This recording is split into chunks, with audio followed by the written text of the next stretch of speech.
कोई किसी के भाग्य का नहीं खाता है। मित्रों, नदी के किनारे एक बहुत ही सुंदर नगर बसा हुआ था। उस नगर में एक ज्ञानी महात्मा रहते थे। उनका एक बहुत ही प्रिय शिष्य था जिसका नाम कृष्णा था। एक दिन कृष्णा अपने गुरुदेव के साथ ध्यान कर रहा था। ध्यान करने के बाद कृष्णा ने गुरुदेव से पूछा, हे गुरुवर, मेरा पहला सवाल है, कौन किसके भाग्य का खाता है? मेरा दूसरा सवाल है, संसार का सबसे बड़ा बलवान कौन है? और मेरा तीसरा सवाल है, जो अपनी बात से मुकर जाता है उसका अंत में क्या अंजाम होता है? तब गुरुदेव कहते हैं, हे वत्स, तुम्हारे यह तीनों ही प्रश्न बहुत ही महत्वपूर्ण है, क्योंकि इन तीनों प्रश्नों के उत्तर हर मनुष्य को जानना जरूरी होता है। इसलिए मैं तुमको एक कहानी सुनाता हूं। उस कहानी में तुमको तुम्हारे इन तीनों प्रश्नों के जवाब मिल जाएंगे। एक जंगल में एक विशाल बरगद का पेड़ था। उस पेड़ पर एक बाज पक्षी रहता था। उस बरगद से थोड़ी ही दूर पर एक बिल था। उस बिल में एक सर्प रहता था। फिर एक दिन जैसे ही सर्प बिल से बाहर निकलने लगा तो उस सर्प को वह बाज पक्षी देख रहा था। जब सर्प बिल से बाहर निकलने लगा तो उसी समय बाज सर्प पर झपटा मारा, परंतु सर्प अपने बिल से अधिक बाहर नहीं निकला था, इसलिए वह वापस बिल में चला गया। फिर थोड़ी देर बाद सर्प ने अपना मुंह बिल से बाहर निकाला और देखने लगा कि बाज पक्षी यहीं पर है या कहीं पर चला गया। फिर वह बाज पक्षी दोबारा उस सर्प पर झपटा, परंतु वह फिर से वापस अपने बिल के अंदर छुप गया। जैसे ही सर्प अपने बिल से बाहर निकलने का प्रयास करता तो बाज उस पर हमला करता और उसे उठाकर ले जाने की कोशिश करता। बाज मन में सोच रहा था कि जब भी तू बाहर निकलेगा तो मैं तुझे अपना भोजन बना लूंगा, और सर्प उस बाज के डर से बिल में छुपा रहता है। जब सर्प को उस बिल में रहते हुए काफी समय हो जाता है तो सर्प मन में विचार करने लगता है कि यदि राजा विक्रांत कहीं से आ जाए तो वह दूसरों के कष्टों का हरण करते हैं, और राजा विक्रांत ही ऐसे हैं जो मुझे इस बात से बचा सकते हैं। राजा विक्रांत को याद करता हुआ वह सर्प उस बिल में छुपा रहता है, और जो भी उस मार्ग से निकल कर जाता तो उससे सर्प कहता कि भाई, कोई मेरी बात राजा विक्रांत तक पहुंचा दो या मुझे राजा विक्रांत से मिला दो, तो मैं तुम्हारा जीवन भर एहसानमंद रहूंगा। फिर एक दिन राजा विक्रांत, जो दूसरों के दुखों को दूर करते थे, वह जंगल में जा रहे थे और उसी मार्ग से निकलकर जा रहे थे। तभी सर्प को पता चला कि रास्ते से कोई जा रहा है, तो वह सर्प बिल के अंदर से ही कहने लगा, अरे भाई, कोई मुझे राजा विक्रांत से मिलवा दो, तो मैं उसका जीवन भर एहसानमंद रहूंगा। यह बात जब राजा विक्रांत ने सुनी तो राजा विक्रांत कहने लगे, क्यों भाई, आपको राजा विक्रांत से क्या काम है? तब सर्प कहने लगा, देखो भाई, राजा विक्रांत दूसरों के दुखों का हरण करते हैं और मैं बहुत दिनों से इसी बिल में पड़ा हुआ हूं। मैं बहुत दुखी हूं। जब मैं इस बिल से बाहर निकलता हूं तो इस वृक्ष पर एक बाज पक्षी का निवास है और वह बाज मुझ पर उसी समय हमला करता है। इसलिए मैं इस बिल से बाहर नहीं निकलता हूं और ना ही मुझे कुछ खाने को मिलता है। मैं ऐसे ही इस बिल में पड़ा हुआ रहता हूं, ऐसे ही अपना जीवन व्यतीत कर रहा हूं। राजा विक्रांत कहने लगे, हे सर्पराज, मैं ही राजा विक्रांत हूं। बताओ, तुम्हारे कष्ट का निवारण कैसे करूं? तब सर्प कहने लगा, हे महाराज, जैसा आपको उचित लगे वैसा ही कीजिए, लेकिन मेरा इस बात से पीछा छुड़ा दीजिए, नहीं तो यह एक दिन मुझे मार डालेगा। तब राजा विक्रांत कहने लगे, हे सर्पराज, तुम कहो तो मैं तुम्हें इस वन से कहीं दूर छोड़ दूं। सर्प कहने लगा, महाराज, जब आप मुझे दूर छोड़ने जाओगे तो यह बाज हमें देख लेगा और यह वहीं पर जाकर फिर से बैठ जाएगा और मौका मिलते ही यह मुझे मार डालेगा। हे राजन, आप मुझे कुछ समय के लिए आपके अंदर में बिठा लीजिए।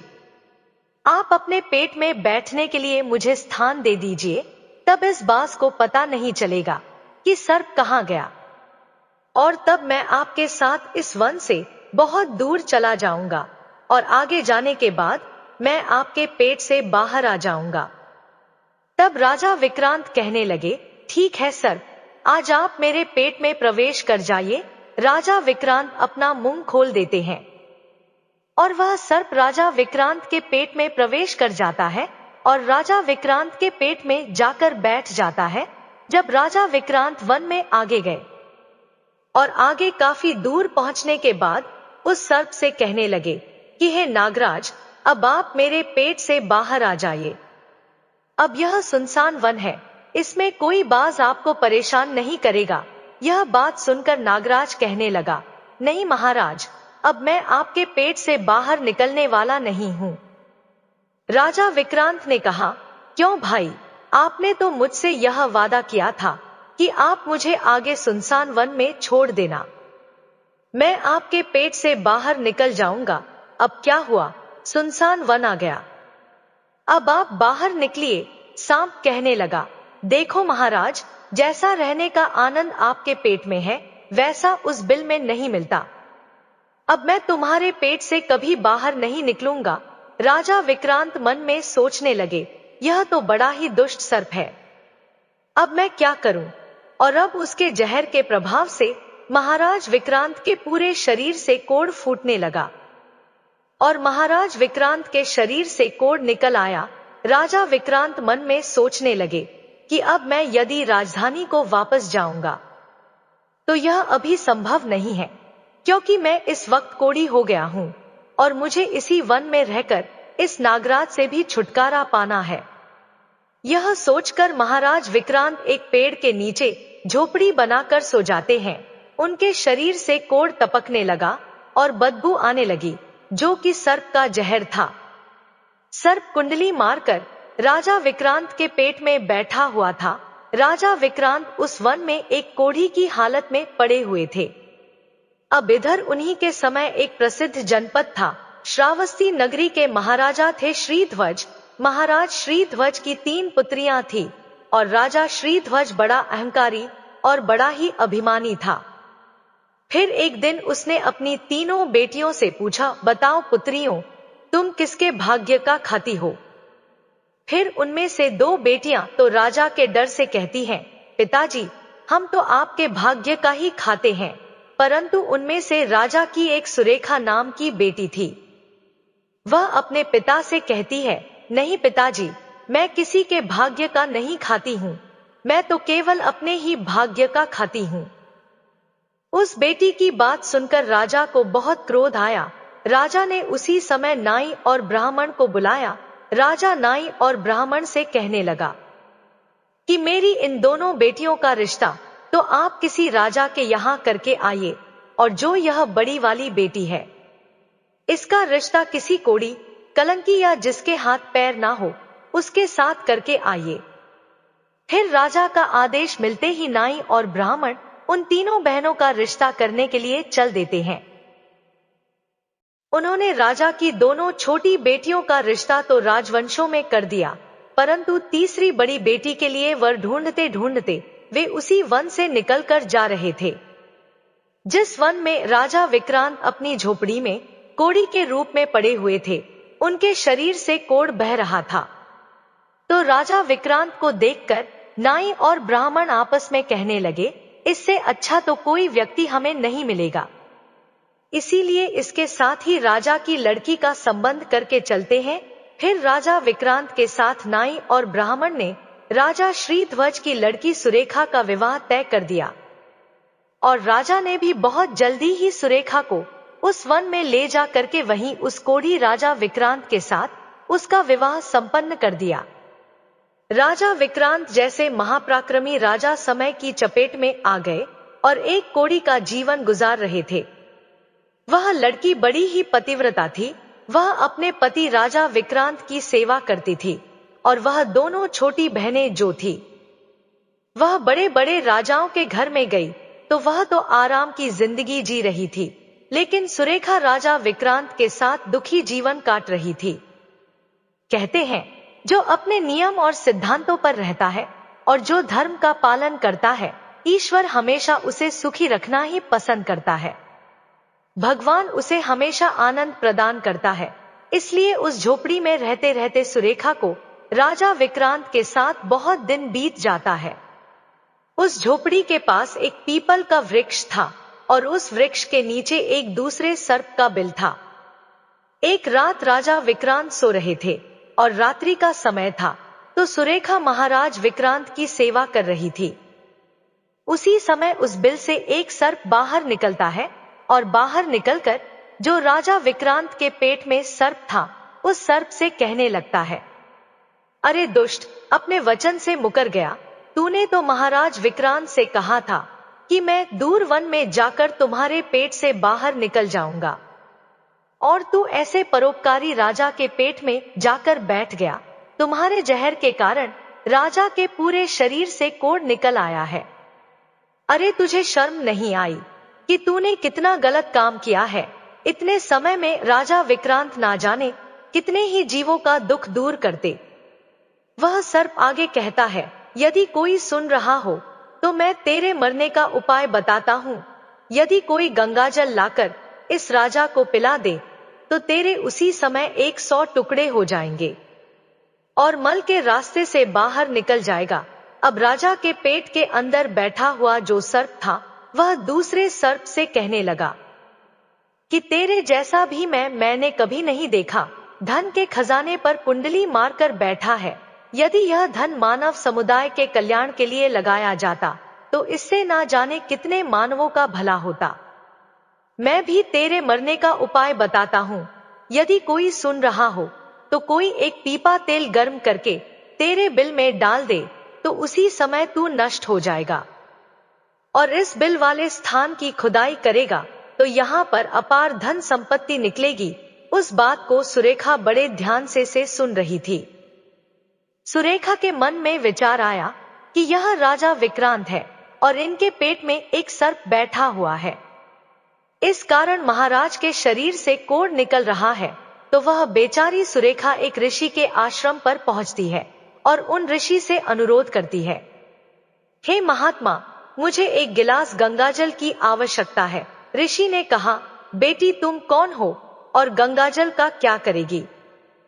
तो वह सुरेखा कहने लगी, हे मुनिवर, मैं राजा श्रीध्वज की बेटी सुरेखा हूँ और मेरे पति के लिए मुझे दवा के रूप में गंगाजल चाहिए। उस ऋषि ने उसे एक गिलास गंगाजल दे दिया। अब सुरेखा गंगाजल लेकर जल्दी ही महाराज विक्रांत के पास पहुंच गई और पहुंचकर महाराज विक्रांत से कहने लगी, महाराज, यह दवाई है आपके कोढ़ को सही करने के लिए, आप इसे ग्रहण कीजिए। राजा विक्रांत उस गंगाजल को पी गए और जैसे ही राजा विक्रांत ने उस गंगाजल का पान किया तो उस सर्प के उसी समय 100 टुकड़े हो गए। जो सर्प पेट में था वह सर्प नष्ट हो गया। वह धीरे धीरे राजा के शरीर से मल के रास्ते से बाहर निकल आया। अब तो राजा का कोढ़ भी धीरे धीरे सही होने लगा और कुछ ही दिनों में राजा का कोढ़ बिल्कुल ठीक हो गया। राजा का पूरा उपचार हो गया। राजा पहले की तरह स्वस्थ हो गए। फिर एक दिन राजा विक्रांत से सुरेखा कहने लगी, हे महाराज, मैं एक स्त्री हूँ, इसलिए शहर में नहीं जा सकती हूँ। आप शहर में जाइए और एक तेल का पीपा लेकर आ जाइए। राजा विक्रांत कहने लगे, सुरेखा, उस तेल का तुम क्या करोगी? तो सुरेखा ने कहा, महाराज, आप पहले तेल का पीपा लेकर आइए, फिर मैं आपको बताऊंगी। फिर सुरेखा की बात सुनकर राजा विक्रांत बाजार में जाते हैं और वहां से एक तेल का पीपा लेकर आते हैं। फिर सुरेखा वहां आग जलाती है और उस आग पर उस तेल को गर्म करती है और गर्म करके उस सर्प के बिल में खाली कर देती है। जैसे ही उस बिल में वह गर्म तेल डाला गया तो सर्प की मृत्यु हो गई। तब राजा विक्रांत से सुरेखा कहने लगी, महाराज, अब इस स्थान को खोद दीजिए। तब फिर राजा विक्रांत ने जब उस स्थान की खुदाई की तो वहां से अपार धन संपत्ति निकली। सुरेखा कहने लगी, महाराज, देखिए, मैं जानती हूं कि आप राजा विक्रांत हैं, परंतु मेरे पिता ने मेरा अपमान किया है और मुझे एक कोड़ी को दिया था, परंतु कोई भी अपने भाग्य का खाता है। इसलिए इसी स्थान पर मेरे पिता का जो महल है उससे अच्छा महल बनना चाहिए। राजा विक्रांत कहने लगे, तुम कैसी बातें कर रही हो?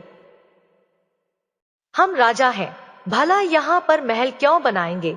आप उज्जैन नगरी को चलिए। परंतु राजा विक्रांत के कहने पर भी सुरेखा नहीं मानी। फिर राजा विक्रांत ने उस वन में एक शानदार महल का निर्माण करवाया। मित्रों, इस संसार में सबसे बलवान समय होता है और कोई बलवान नहीं होता है।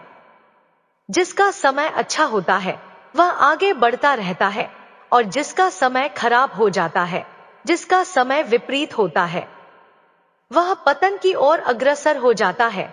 फिर राजा श्रीध्वज पर एक दूसरा राजा आक्रमण कर देता है और उस आक्रमण में श्रीध्वज पराजित हो जाता है और राजा श्रीध्वज अपने परिवार सहित प्राण बचाने के लिए उसी वन में पहुंच जाता है।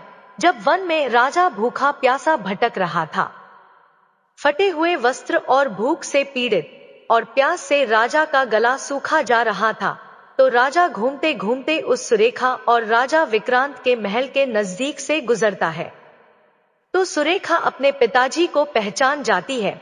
सुरेखा ने अपने एक सेवक को भेजा और सेवक भेजकर महाराज श्रीध्वज, जो कि एक फटी हुई हाल में थे, उनके पास वस्त्र नहीं थे, उन्हें बुलवाया। श्रीध्वज ने सोचा कि यह ना जाने कौन है और हमें क्यों बुला रही है। जब राजा श्रीध्वज उस लड़की के पास पहुंचे तो श्रीध्वज लड़की को पहचान लिया। सुरेखा श्रीध्वज से कहने लगी, पिताजी, मैं वही सुरेखा हूं और मैं आपसे यह कहती थी कि मैं मेरे भाग्य का खाती हूं। देखिए, मैं अपने ही भाग्य का खाती हूं, आपके भाग्य का नहीं खाती हूं। आपने मुझे एक कोढ़ी को दिया था, परंतु मेरे भाग्य में तो एक सम्राट लिखा था। देखिए पिताजी, मैं उज्जैन नरेश राजा विक्रांत की पत्नी हूं। राजा श्रीध्वज मन में विचार करता है और अपनी उस लड़की से अपने अपराध के लिए क्षमा मांगता है। इस संसार में सबसे बड़ा बलवान समय है और कोई भी व्यक्ति किसी दूसरे के भाग्य का नहीं खाता है। हर कोई यह सोचता है कि यह मेरे भाग्य का खा रहा है, लेकिन नहीं, कोई किसी के भाग का नहीं खाता है। जो कोई खाता है वह अपने भाग्य का ही खाता है। हर दाने दाने पर खाने वाले का नाम होता है। आप यह ना सोचे कि हम किसी को खिला रहे हैं। आप किसी को खिलाने वाले कौन होते हैं? इस संसार को खिलाने वाला तो एक ही है और वह है परमेश्वर। मित्रों, जो अपनी बात से मुकर जाता है उसका अंत वही होता है जो राजा विक्रांत के पेट में बैठे हुए उस सर्प का हुआ था। अंततः वह विनाश को प्राप्त होता है। हमेशा सत्य की ही जीत होती है और अधर्मी, अत्याचारी और पापियों का अंत होता है। इस तरीके से राजा विक्रांत और उसकी पत्नी सुरेखा ने राजा श्रीध्वज का बड़ा स्वागत किया। वह राजा विक्रांत महाराज श्रीध्वज को अपने साथ उज्जैन ले आए और बाद में राजा विक्रांत ने अपनी सेना राजा श्रीध्वज के साथ भेजी और जिस राजा ने श्रीध्वज को पराजित किया था उससे अपना राज्य वापस पा लिया।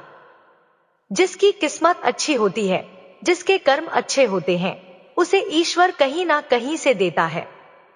हम और तुम तो अपने परिवार का पालन करने में भी हिचक जाते हैं, लेकिन इस संसार का पालन करने वाले को देखिए, वह पूरे संसार का, हर जीव जंतुओं का ध्यान रखता है। तो मित्रों, आज की कहानी कैसी लगी कमेंट बॉक्स में कमेंट करके जरूर बताएं। वीडियो को लाइक शेयर करें और हमारे चैनल को सब्सक्राइब करें। आप सभी का धन्यवाद।